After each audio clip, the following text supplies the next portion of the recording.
नमस्कार दोस्तों, स्वागत आप सभी का आपके अपने YouTube channel civil staff Himachal में। तो जैसे कि आप सभी जानते हैं कि जेईई की ऑफिशियल नोटिफिकेशन आउट हो चुकी है और टोटल 234 वैकेंसीज को इस बार अनाउंस किया गया है। तो अगर अभी तक आपने मेरी नोटिफिकेशन वाली वीडियो नहीं देखी है तो आप एक बार इस वीडियो को जरूर देखिएगा। आपको पूरी जानकारी मिलेगी कि किस तरीके से फॉर्म जो है कब भरे जाएंगे, क्या एक्सपेक्टेड सिलेबस उसका रह सकता है। तो आज की जो वीडियो होने वाली है इसमें फर्दर नोटिफिकेशन का जो सिलेबस वाला पार्ट था उसको हम फर्दर डिकोड करने वाले हैं, क्योंकि मेंशन नहीं किया गया है कंप्लीटली कि क्या सिलेबस रहेगा। ऑब्वियस सी बात है कि आने वाले 15 से 20 दिन के अंदर अंदर आपको ऑफिशियल सिलेबस भी देखने को मिल जाएगा, लेकिन 15-20 दिन तक हमने वेट नहीं करना है। हम खुद देखेंगे कि क्या सिलेबस हो सकता है, जैसे हमने पटवारी के टाइम पे भी किया था उसी तरीके से हम देखेंगे कि किस तरीके से क्या हमारा एक्सपेक्टेड सिलेबस हो सकता है और हम उसकी तैयारी करना शुरू कर देंगे। तो चलिए दोस्तों, शुरू करते हैं आज की क्लास। तो सबसे पहले तो देखो, मैं आपको बताना चाहूंगा कि नोटिफिकेशन में मेंशन क्या है। तो नोटिफिकेशन में कुछ इस तरीके से मेंशन था कि 120 सवाल पूछे जाएंगे, आपको एक नंबर का एक सवाल 1.5 घंटे का समय मिलेगा और ये जो सवाल होंगे ये 3 सेक्शन में पूछे जाएंगे। अगर हम पटवारी की बात करें तो उसमें पार्ट ए और पार्ट बी था। यहाँ पे 3 सेक्शन हैं, सेक्शन ए, बी और सी। तो जो सेक्शन 1 है वो तो बिल्कुल सेम लैंग्वेज लिखी हुई है जो पटवारी के सिलेबस में लिखी हुई थी। पार्ट ए में मेंशन किया गया सब्जेक्ट्स ऑफ 10+2 प्रिस्क्राइब्ड एज पर एसेंशियल क्वालिफिकेशन, यानी कि वही मैथ आएगा, आपका जीएस के सारे सब्जेक्ट आएंगे, इंग्लिश हिंदी उसमें रहने वाला है। ठीक है ना, ये सारी चीजें आपकी रहेंगी सेक्शन 1 में। हालांकि मैथ की कोई गारंटी नहीं है, बट ये है कि इसमें हो सकता है, क्योंकि जो वही लाइन है 10+2 तक अगर हम देखें तो मैथ भी तो पढ़ते हैं ना, मैथ पढ़ते हैं, साइंस पढ़ते हैं, जीएस पढ़ते हैं, तो वही लाइन यहाँ पे भी मेंशन की गई है। तो एक्सपेक्टेड है कि ये सिलेबस आपका रहेगा।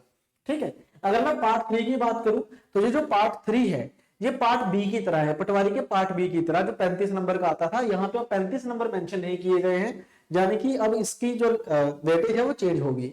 पर इसमें क्या क्या लिखा हुआ है, इसमें एचपीजी के लिखा हुआ है, करंट अफेयर्स लिखा हुआ है, इंग्लिश लिखा हुआ है, हिंदी लिखा हुआ है, इसके अलावा रीजनिंग है, सोशल साइंस है और एवरीडे साइंस है।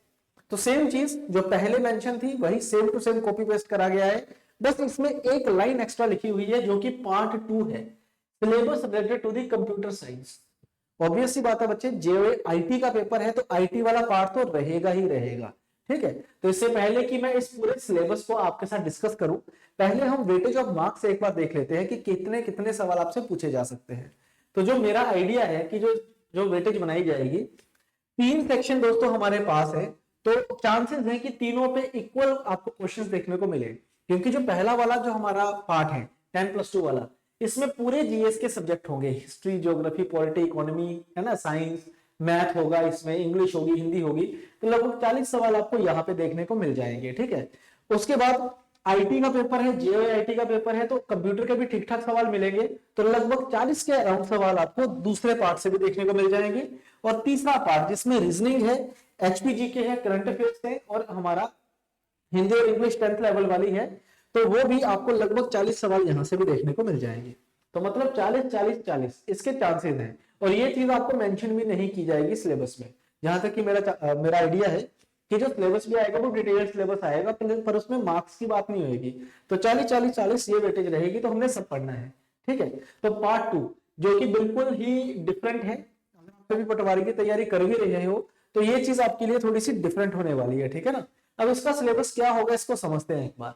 अगर आप थोड़ा ध्यान से देखोगे तो इसमें सब कुछ लिखने के बाद उन्होंने ना एक चीज लिखी है, as prescribed in essential qualification, as essential qualification, कि 10+2 हमारी क्वालिफिकेशन है, तो 10+2 लेवल तक जो हम कंप्यूटर पढ़ते हैं वही चीज आपको यहाँ पे पूछी जाएगी। तो यहाँ पे मेरे पास आइडिया मिल गया मुझे कि भाई 10+2 तक जो हमने कंप्यूटर पढ़ा है वही उसी में से ही आएगा हिस्सा, है ना। तो मैंने क्या किया, 6 से लेके 10+2 तक जो भी हमारी कंप्यूटर की बुक्स है हमने पूरा उसको पढ़ा है पहले, कि देखा कि कौन कौन से सब्जेक्ट टॉपिक्स उसमें पूछे जा रहे हैं, फिर उसके बाद मैंने कुछ टॉपिक्स आइडेंटिफाई किए हैं जो आपके पेपर में आपसे पूछे जा सकते हैं। तो उन टॉपिक्स की अगर हम बात करें तो मैं आपको बुक्स का भी बता देता हूं।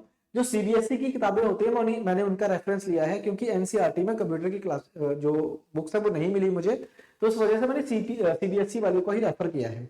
तो उनमें अगर मैं चैप्टर्स की बात करूं तो 6ठी क्लास में जो चैप्टर होता है वही 7th में भी है, वही 8th में भी है, लेवल इंक्रीज होता जाता है। तो उसको मैंने एक बार ही लिखा हुआ है, तो इस प्रकार से टोटल 20 के अराउंड चैप्टर्स बने हैं मेरे पास।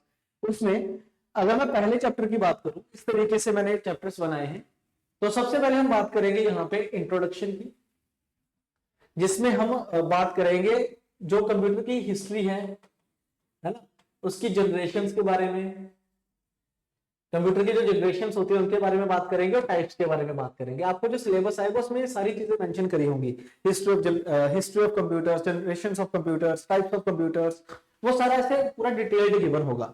फिर नेक्स्ट आएगा हमारे पास input and secondary storage devices, मतलब जो मेमोरी वाला पार्ट होता है, जो इनपुट मतलब हार्डवेयर डिवाइस होंगे, hardware and software, sorry hardware and memory, जो मेमोरी वाला पार्ट होता है, जैसे रैम क्या होती है, रोम क्या होती है ना, कैचे मेमोरी क्या होती है, हार्डवेयर में कीबोर्ड क्या चीज होती है, टॉगल कीज किसे कहते हैं, ये वाला सिलेबस जो होता है ना, माउस क्या होता है, तो ये वाली चीजें आएंगी हमारे पास input output and secondary storage device में। फिर उसके बाद हमारे पास आएगा data representation and number system. ये जो है डेटा रिप्रेजेंटेशन बेटा ये 9th क्लास में है, तो ये भी एक पूरा हमारा चैप्टर बनेगा। ये हमारा 6th क्लास से लेके +1 तक चलता है। ये 6 से लेके +1 तक सेम चीजें हैं, बस अपग्रेड होती जा रही है, अपग्रेड होती जा रही है।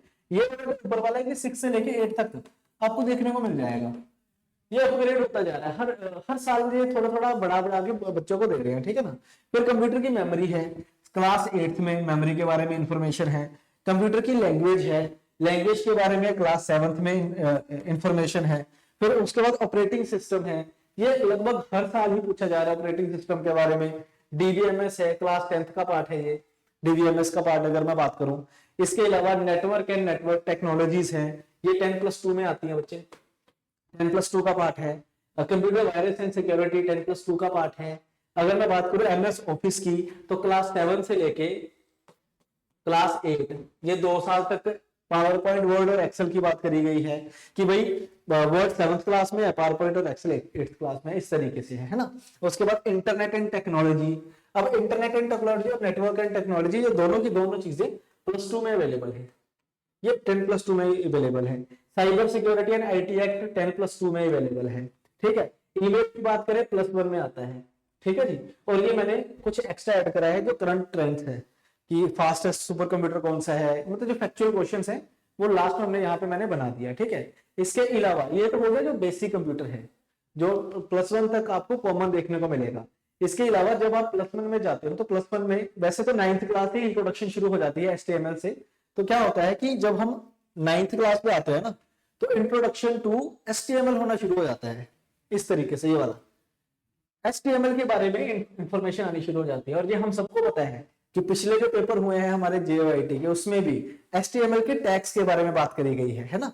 तो इसमें क्या क्या पढ़ना होता है, इंट्रोडक्शन, ओवरव्यू, ठीक है, स्ट्रक्चर ऑफ HTML डॉक्यूमेंट, और सेव कैसे करना है, कंटेनर, एम्प्टी टैग्स, टैग्स के बारे में बात करी गई है, ठीक है ना। उसके बाद HTML का सेकंड पार्ट है यहाँ पे, ये क्लास +1 है, ये +1 क्लास की बात हो रही है, ठीक है। +1 में अगर हम देखें तो ये चीजें आपसे पूछी जाती है, ठीक है।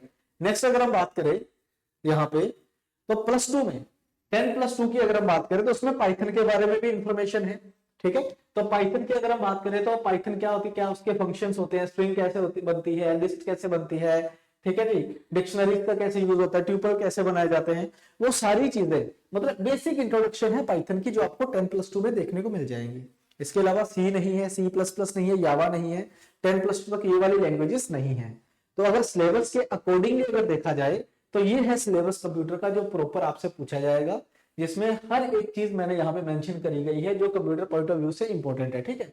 जैसे ये देखिए, फिर से एक बार चेक कर लेते हैं। बेसिक कंप्यूटर सारा है, इंटरनेट के बारे में है, साइबर सिक्योरिटी के बारे में, IT एक्ट के बारे में सारा कुछ है, इंटरनेट एंड टेक्नोलॉजी है, MS ऑफिस टूल्स सारे इसमें कवर हो गए, कंप्यूटर वायरस सारे कवर हो गए, ठीक है। इसके अलावा HTML वाला पार्ट कवर होगा और पाइथन वाला पार्ट भी हमारा कवर हो चुका है यहाँ पे। तो ये है कुछ ब्रीफ सिलेबस जो आपको पूछा जा सकता है आपके JOIT के पेपर में, ठीक है। और ये सारा सिलेबस हमारे द्वारा आपको करवाया जाएगा हमारे बैच में। जितना भी सिलेबस है, चाहे वो पार्ट 1 है, चाहे 2 है, चाहे 3 है, वो सारा सिलेबस आपको इस ऑफलाइन लाइव बैच में करवाया जाएगा। इस बैच को आप अभी ज्वाइन कर सकते हो, डिस्क्रिप्शन पे दिए लिंक पे क्लिक करके। बाकी इस बैच की पूरी डिटेल्स आपको हमारे यूट्यूब चैनल पे ऑलरेडी मिल जाएंगी, तो आप अभी से इस बैच को ज्वाइन कर सकते हो। 2999 में पूरा सिलेबस प्लस टेस्ट सीरीज इसमें इंक्लूडेड रहेगी। तो आई होप ये सारी चीजें आपको समझ आई होंगी। अब मिलते हैं नेक्स्ट सेशन में, तब तक के लिए thank you very much, bye bye, thank you.